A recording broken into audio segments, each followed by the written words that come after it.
the destruction of his property and his house as an eyewitness for the California conflagration, this, I don't know, fiery Armageddon that's going on in California. And the problem has been nobody's talking to people on the ground. Nobody's talking to eyewitnesses. And so we want to bring you a second part of our report with Robert Otey so that you can hear, and I'm hearing it for the first time myself, exactly what he's going through on the ground there, which I assume probably was the total destruction of your house and your land and your property. So, Robert, will you tell us what's going on there? Yeah. I just, can you hear me now? Yes, I can. Okay, sorry, I just got a call on the other line, so now it's clear.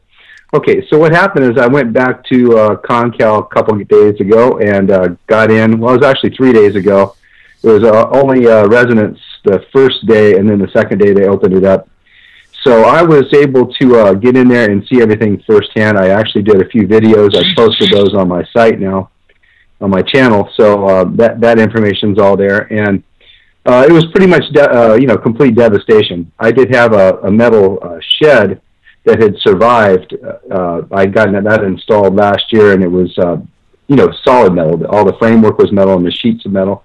Unfortunately, I just cleared it all out the day, the week before, and I was planning on that very morning moving everything in, like my electric trikes and generators and kayaks and all the stuff I was just going to put in. But then the fire happened, so basically the shed was empty, so that nothing was saved. My house was burned to the ground. The trailer was burned to the ground. My bedroom, my woodshed was burned, and basically the entire forest around me and all of the buckbrush, all the old stuff from 10 years ago. There was a fire there 10 years ago. All that stuff that was still standing burned, and most of the stuff that was laying on the ground is gone as well. Only some oaks survived because they burned real quick. They dropped all their leaves, and one of the really good things is my orchard survived because they're all like 2 to 3 year old trees that I grew from bare roots. So they're not real big, and there was a lot of cleared space around the trees, so about 65 fruit trees survived. Robert, that's a disastrous report. I'm so sorry to hear that. That is heartbreaking. Yeah, it was pretty devastating. I mean, people can see it in the 3 videos I shot. It's a total wipeout. But like I said, there's some good news. I got my orchard. I really love those trees. I put a lot of time and energy, over the last few years growing those up, and they mean the world to me. I mean, the best fruit in the world I've ever eaten is off those trees. So, I have that to look forward to. That is incredible. The devastation sounds like, with your experience, it wasn't just the houses that went up. It sounds like all the trees. But you also said there was a huge wind going on that night. Isn't that also true? Absolutely. Yeah. That's the truth. And for several days before, off and on, there was 50 to 60 mile an hour winds, and the wind was howling so loud, even with my earplugs in, it was, keeping me up. It woke me up from time to time. So, no, there's a lot of disinformation going on about no winds and, the humidity being 43% and all that. That's not true. I was there. They were high winds. I've got nothing to gain by lying about it. This is the truth. The humidity was about 10% for over a month there. Things were extremely dry, and this fire was definitely whipping in all directions by this really ferocious wind. Wow. So yours sounds like it was a wildfire. Oh, absolutely. There's no question about it. It came up over the ridge from Pulgas and, just wiped everything out in Concal, just about everything, and then spread over the ridge to Paradise as well in Magalia. Well, now in Paradise, it seems as if the destruction is so profound, and that some of the things they're doing are so odd, like not letting people back in whatsoever, telling them that it's filled with toxic chemicals, which it may be. Perhaps even toxic chemicals that were dropped in the weeks before the fire. But the point is, over where you're at, they're letting you back in, and you are basically seeing that it's somewhat consistent with what you know to be wildfires. Yeah, well, I learned a lot because, I've seen a lot of these claims online. I've been watching, A Plain Truth and Deborah Tavares and many, many other channels. And their claims like, how is it possible this tree didn't burn and this one did, and this house didn't burn and this one did? Well, that's the way these fires work, and I saw it everywhere on the road coming in. You know, there would be pockets of green ones, and you know, when I was driving through it, it looks like everything's on fire, but you know, some stuff did survive, and some cabins survived there, some trailers survived. Most of the stuff got wiped out, but that's the way these winds, you know, they have massive winds that are blowing this at ground level, so it ignites stuff all over the place. So, yeah, a lot of stuff got taken out, but then a lot of stuff got spared too. But as you were leaving, or just before, you were looking around, and it didn't seem as if the fire was going to then ignite everything around you, your house, all your property, the trees at the top, and so on and so forth. It sounded like an anomaly. It sounded like kind of a, I don't know, a Twilight Zone kind of experience. Is that what wildfires are?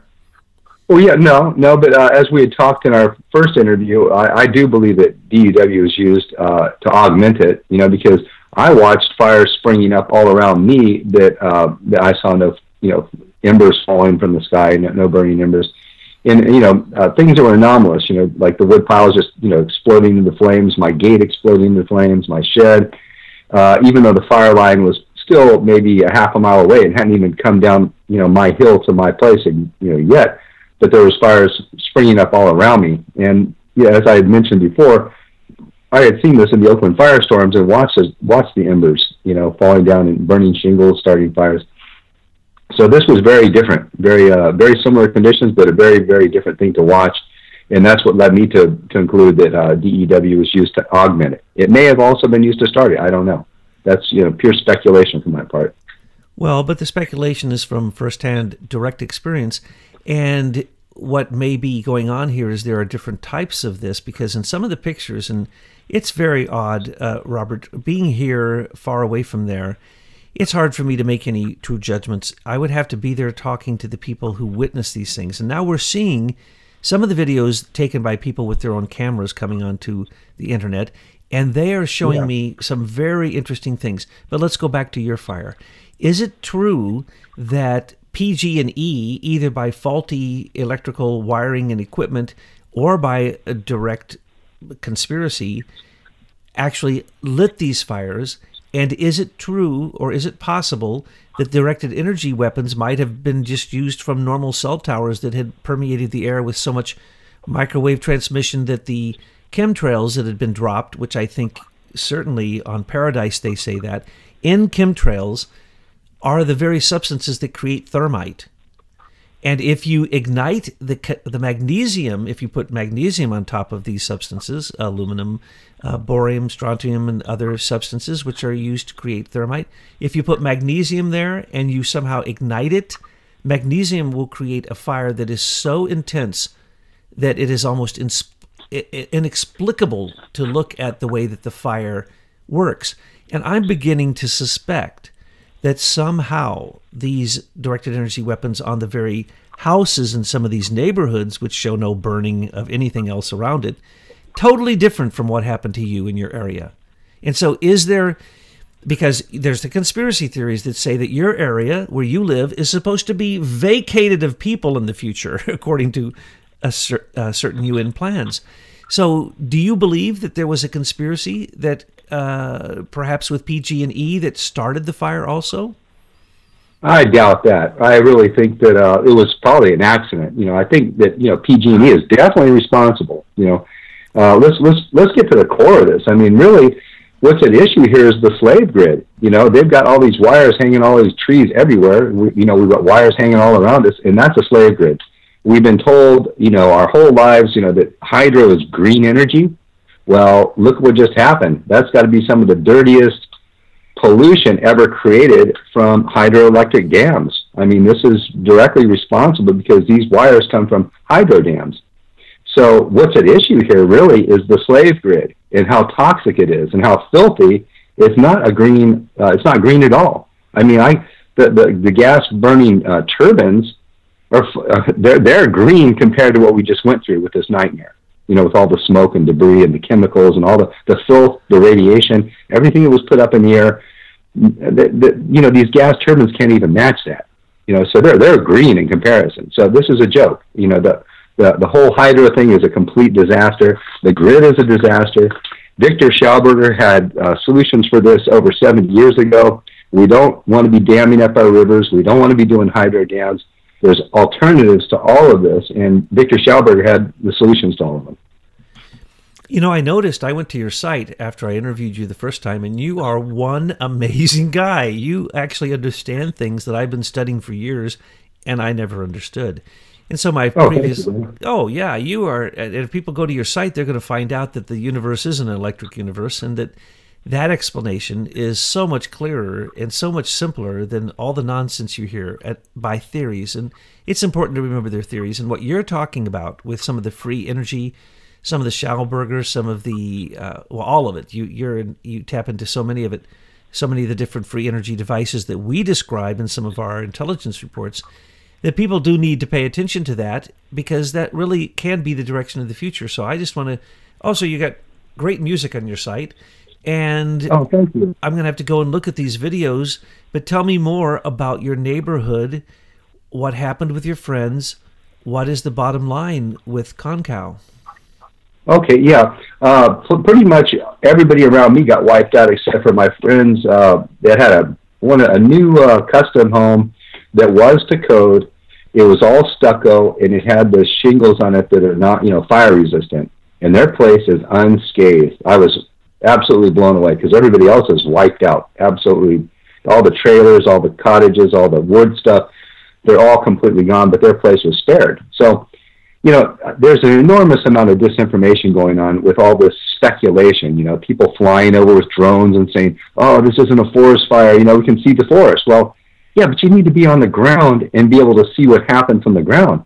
The reason those trees are standing is because the fire moved so, through it so fast that only the pine needles and the cedar needles and all that stuff burned and left the trees standing. So, but if you get down there at ground level, you'll see everything on the bottom below the forest is completely taken out. All that old timber and the branches and the scrub and all that stuff is all gone. So it's absolutely, the entire area, as well as Paradise, was definitely hit by a forest fire. There's no question about it. This was a forest fire started at PG&E and Pulgas. That's well documented. Whether there was DEW used or not, we don't know. We don't know. But as I've stated to you, I really believe I saw it used around me. I didn't see any beams or anything, but what I saw was inexplicable. All these fires igniting and exploding into massive flames instantly within a few minutes. And so, what I really would like to do is nip in the bud a lot of this disinformation that we're seeing. And maybe I should just go through a few of those points, real quick with what's being claimed. I would love it if you would, especially if it addresses smart meters, because I've seen a lot of pictures where the smart meters burnt and the rest of the house didn't, and there was a big fire right at the smart meter, and you just go, wait a second. And these are pictures taken by insurance agencies for insurance claims. These aren't fake pictures. So I don't know what that means, but there's many, many theories out there. Can you tell us, from being on the ground and your experience in previous fires, what's really up? Yeah, well, kind of a small list I have of the claims that are being made would be there was no winds, there was no low humidity, there was no forest fire, the government's keeping people off their land because they want to steal it. That's just not true. They're keeping us off to protect us because there's trees falling. And as you know, Paradise is a chemical wasteland now. Just imagine all the toxic waste that's there. Imagine the radiation from the hospitals and other places. All those kinds. There's all these claims about, this was done for a high-speed train. That's absurd. These places are in the mountains. The train's not going anywhere near there. Some houses got dewed and others did not. That's absurd. That's also, you can see that just from the way that a fire moves. I mean, and I saw that, like I said, to my neighbors, and I've seen it everywhere else. The fire will blow in all different directions, and some places will get taken out, some won't. And they'll say the same thing about trees. Well, how is it possible that this tree survived and this one right next to it didn't? Well, I saw little trees in the middle of these tall pines and stuff. They were totally wiped out, but the pines weren't completely untouched, and they're right next to each other. So this is just the way that a fire moves, wildfire like that's being driven at 60-mile-per-hour winds. So can you go on further, Robert, with debunking some of these ideas, these conspiracy theories? some of which are probably, people who have absolutely good intention, but they're not on the ground. And until we have direct eyewitnesses, and I've had so many stories come to me personally and to Betsy and her team, people have wanted to say this or say that, and in some cases, they were actually trying to entrap us to say things that would sound like we were crazy conspiracy theorists. And so that's a problem. We didn't speak to them. But tell us more about what some of these conspiracy theories, because some of them are just truly crazy, especially in relationship to what you directly experienced in your area. Exactly. And, that's why I'm so concerned about this, because it's spreading like wildfire, all these wild, conspiracy theories. And I want to give as concise and accurate and honest a description of what I've seen personally as I can.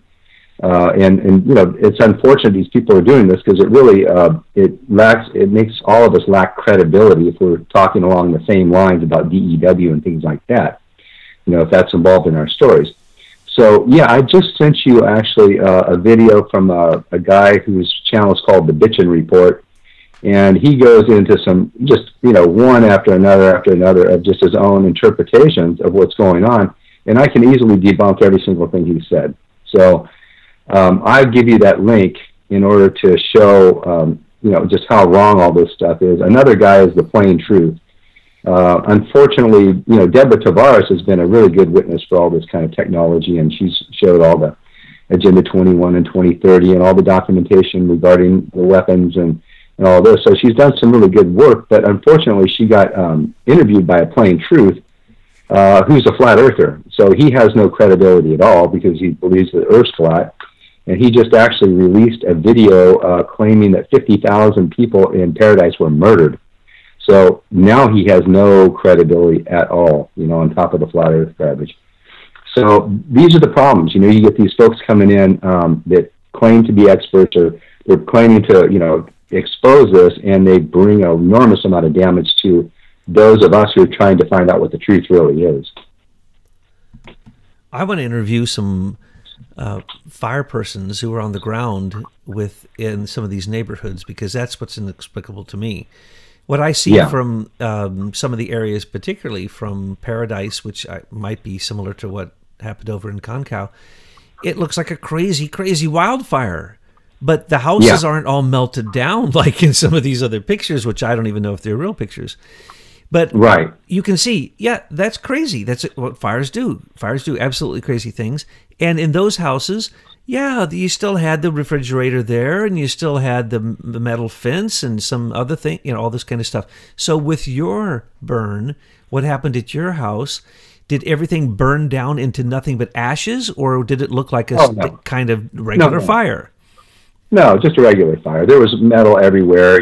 My washing machine was still there. Things like propane, 10-gallon propane tanks did not burn down.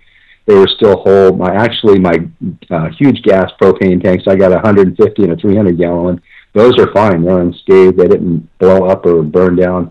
I did find a concho belt. There was made by Bill Bell, one of the greatest silversmiths of our age, an American guy. And it was melted. It was, pure silver, but it was melted. I was able to dig it out. And most of the conchos that went around the belt were really, really almost vaporized. They were like half gone. They were so burnt. But, this is to be expected when you've got 60-mile-an-hour winds. I mean, what does a blacksmith do? He takes a bellows and he, pumps it, to get the fire hotter and hotter and hotter. So, I mean, you hear reports about, a house only burns at 1,100 degrees or what. Well, add the wind to it, add 60-mile-an-hour winds, and those temperatures are going to come way up, and so that's why my silver belt, I was able to get it, the made belt buckle. I actually did a little video that's on there as well on my site, and it just shows that enormous amount of heat can be generated, but there's even the metal sheets that were on my roof were still there. They're all warped and messed up, but most of the metal is still there. It wasn't vaporized, and my toilet wasn't, I've heard, ceramic's been vaporized, all this, and so my toilet was completely intact, so, I wasn't, hit by a DEW as claimed by many of these conspiracy people on the property itself like that. Like we had talked about, I thought, fires were starting all around me that didn't conform to a normal forest fire, and that's why I said that I had concluded DEW was used. Yes, I think that's the anomaly that I keep thinking about, is that you're standing there and then all of a sudden everything, because you see the fire up on the mountain, and then all of a sudden everything around you starts on fire. Vicious, Yes. unstoppable fire that surprised you so bad you barely had time to get your dogs and get out and save your life. And as you said, another few seconds and you wouldn't have made it. So that's the inexplicable part, is just that out of the blue, it just, whoom, went through like a blast furnace. And I just want to ask a crazy question that's sad. The people who went over to the lake and took refuge in the lake, I think you said there was even an island out in the lake. Did they turn out okay?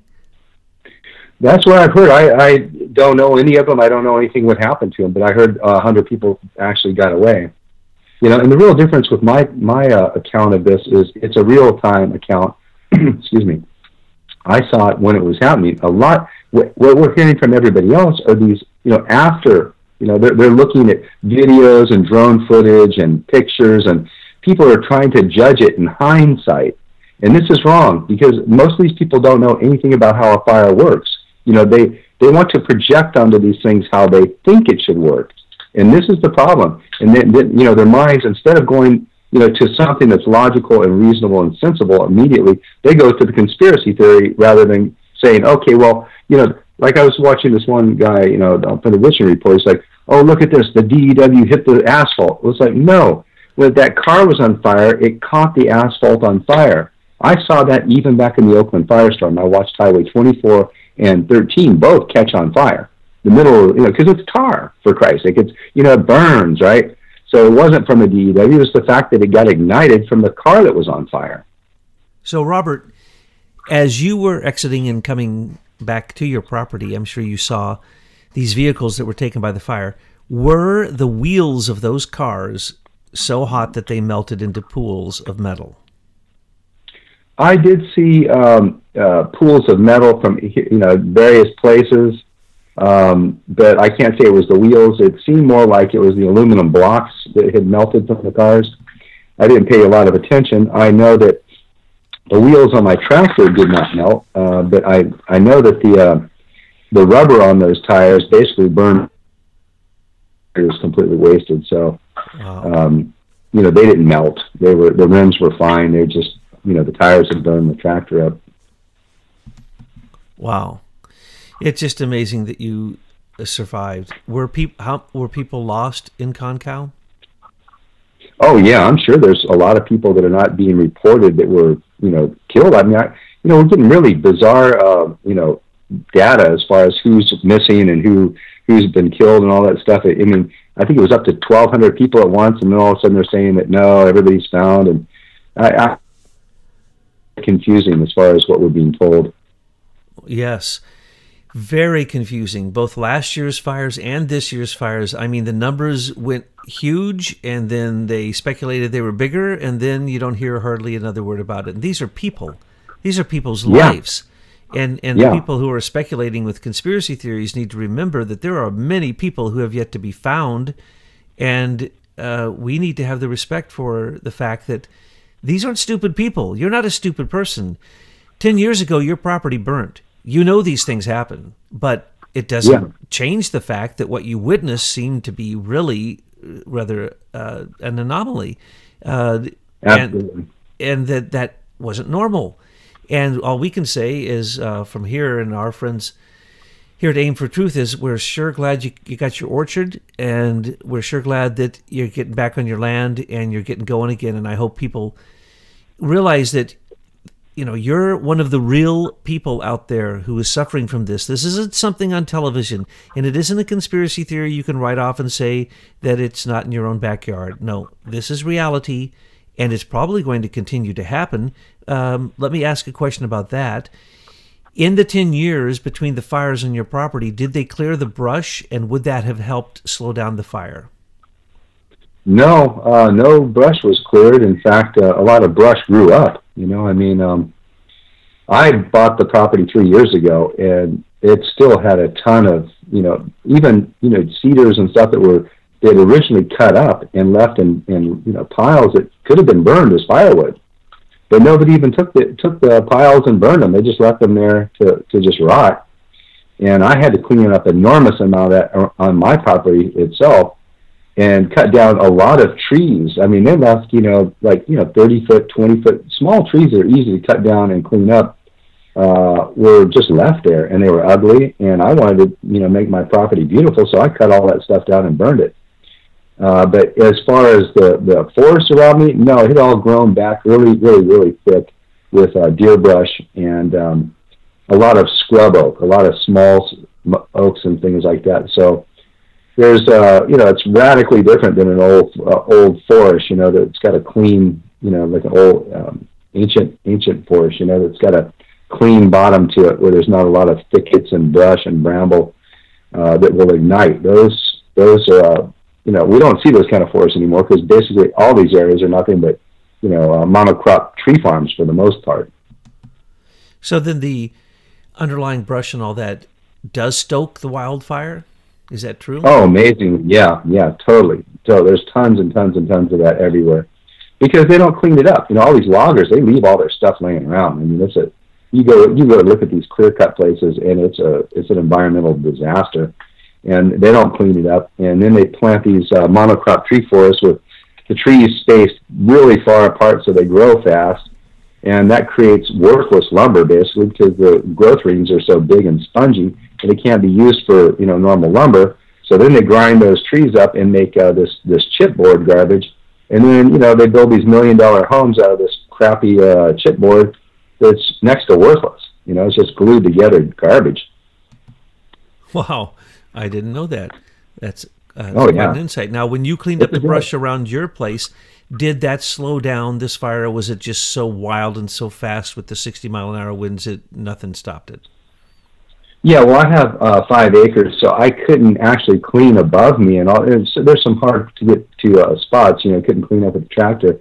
I cleaned up everything in the vicinity of, probably within 150 feet around my cabin was all clean. But as you go up the mountain, there was just tons and tons of, cedars and stuff laying down from the last fire, and all this enormous amount of deer brush. I don't know if you're familiar with that, but it's really, really thick stuff and hard to get through and very hard to clean up. And who's going to do it? It's just a nightmare. And now that's all gone. So, my property's pretty much burned to the ground, and there's very few cedar logs laying around, even from this fire. So it's going to be a lot easier to clean up this time, and I'll definitely be on it. I want to keep it as clean as possible. So that's your plans. You're staying with your land. You're going to clean it up. I hope to. It's all in the works. I mean, I got a very little insurance, a little tiny policy for my valuable personal property, which didn't even cover a fraction of what I own. I couldn't get any house insurance because they wouldn't insure a trailer with a cabin on it. So, I'm just relying on FEMA, and then there's the lawsuit. And I'm definitely, I have a lawyer that's going to be suing PG&E for me directly. I'm not involved in the class action suit. I am suing them directly. I wasn't even a PG&E customer. I was 100% off grid. And my place gets wiped out, and I don't support the grid. I'm 100% against the grid. I've been teaching that for 16 years. It's a national security disaster. All somebody's got to do, if there were terrorists, which there haven't been in this country at all, I think the whole thing's been a fraud. But if there were terrorists, they could take out, these centralized energy production facilities, and then everybody's screwed. Everybody should have a point of use, an implosion turbine or a permanent magnetic motor or something like that, a free energy technology that's been suppressed by the military and the powers that be, so that we can't have them. And the energy barons, the warmongers, make enormous astronomical profits off of the slave grid and us having to go fight foreign wars to murder people and steal their fuels and all that. It's a complete disaster. We're doing everything exactly backwards. True national security would be point of use, implosion motors or permanent magnetic motors, and to tear down this grid. This grid is just, it's created so many fires, and PG&E is getting his ass sued everywhere because of this, and it's just wrong. It needs to come to an end. We need to tear down all these worthless hydro dams too. These rivers do not need to be dammed up. We could have the storage facilities out in the Central Valley, small reservoirs for various areas, and spread it out rather than having it all in one place, which it could be taken out, once again by a terrorist if terrorism was real. Those are all great suggestions, and that is true. And so your suit against PG&E is basically what, saying they're negligent or their equipment was old, or what is the lawsuit going to entail? Well, I think it's been proved pretty clearly from the get-go that this line sparked there, over in Pulgas and started the fire. And I think that's, everybody kind of understands that. My lawyer understands that. He says it's a slam dunk, so, and that's, my lawyer, all he does is sue PG&E. That's what they've been doing for the last 10 years. And they've recovered $200 million dealing with PG&E. So, and he told me that there's tons and tons of money that PG&E has set aside for these kinds of things already. So, it's not like they're going to be out anymore. Apparently there's a mandate since they are a monopoly, that they had to have that money set aside for these things. And they try their best to get out of paying people, and then the corporate executives get to skim off the top of what's left over. And so, it's just like the insurance companies. They don't ever want to pay you what they owe you. They always want to chisel you down. So it's business as usual, because everything's about the worship of mammon and the bottom line. It's all about money, and it's not about us. It's not about humanity. It's not about nature. It's these people don't give a shit, because all they care about is their god mammon, the money. So I know that's the truth. Now tell me this: is their equipment just so bad, and they lose so many court cases? Is that because their equipment's just so bad and they really just won't fix it? I mean, I don't understand, though I do know that over the years they blame it on, campfires and cigarette butts, and then we find out, nope, it was PG&E, another line that was sparking that had been reported for weeks beforehand, and it started the fire, and they basically ignored the warning signs and such. So what is it? Is it negligence? Is it old equipment, or what is it that's the key factor that helps win these PG&E cases? Well, the grid is so extensive that it's hard to maintain the whole grid and go in and clean out all the trees below it. And inevitably there's going to be a problem. They can't possibly maintain the whole thing. It needs to be torn down. The grid is nothing but slavery. And most people just don't understand that free energy exists. And, that we don't have to live like this. It's even what I was doing with generators, burning gas, is cheaper than buying hydro electricity from PG&E, who's right next to me. And so it's a disaster. Wow. That's really quite a statement. They're next door, but it's cheaper to make your own. And I think... Yeah, and I hate it. I hated having to haul gas and burn gas, but... I can't get a Victor Schauberger implosion turbine because they won't give them to us. That's not allowed. In fact, the entire science we've been dumbed down with does not permit free energy. It's laughable according to their backward physics. Yet the entire universe operates on free energy. I mean, who charges a star for its energy? It's working on free energy. It's not burning hydrogen. It's not a nuclear furnace. These are absurdities. It's an electric plasma ball and has nothing to do with the backward science we're being taught. When we were doing our reports on this, it was shocking to find that in Canada, there are generators that run on nothing but water, not even purified water, not distilled water, just any old water. And we said, well, let's look into this. Oh, they are so backlogged. Holy Lord, you have to wait years to get one of these things. But hello, why don't we bring them into America?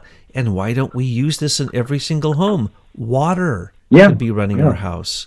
Or there are many other alternatives, as you have pointed out. And another alternative was just to add one little device to your car and a little tiny container of water, and guess what? Your car is going to run 10 times better and more efficient. And what is it? It's nothing more than adding hydrogen to the fuel line. There are so many ways that we could do this, but the vested interests, as you say, through Mammon, the god of money, the worship of money and greed, that's what drives so many of these things. Robert, we are so happy to hear that you're at least safe, that you're back on your... Are you on your property right now today? No, I just got back. I ran up there and shot those vids and got back. I'm actually just worn out. This whole thing is just taking a toll on me, so I can hardly even talk right now. excuse me, everybody seems to have really bad throat problems and nose problems and lung problems right now. So just trying to get better from that at this point. Well, you're in that burn zone. There's just so much stuff flying around that, and of course, as we speculate, there could have been many other things flying around, all these substances, and we just hope that you're going to be well, and we hope that you're going to get back on your land and get back to doing what you love to do. And we thank you today for giving us this opportunity to catch up with you, and also to help clarify a lot that's going on there in terms of your direct experience in your area, and also some of the wild speculation that is going on, and clarifying that for us, because it's very important. So we want to send our love and our thanks to you for sharing all this with us, and to your 3 dogs and your family who are looking after you. And when you get back up there on the land, we're going to be thinking about you and hoping that you get back to that idyllic type of experience that you were working on when you were there before. So thank you for being with us today, Robert. Yeah, thank you so much, Douglas, and I sure appreciate your audience. I must say thank you to all the wonderful, highly intelligent people you have. Many of your audience sent me contributions and donations, and we didn't ask for those, but I just really appreciate your audience. They're really beautiful people, and thank you so much for everything you've done. It's our pleasure, and I'm going to again give you a plug on your site. I went there. I now need to go back there about 100 times because there are literally so many videos there on the topics that I love: Walter Russell and Schaumburger and Tesla and Frank Chester, and just so many things that you are tuned into that have a connection to the way that energy should be working. And it's just a sad, sad day, and I hope you win your lawsuit against PG&E, that really a grid that you stand against was such a key factor in starting that wildfire that took your property and your home. And again, our love is with you, and we'll be checking in with you again over the time and seeing how you're developing.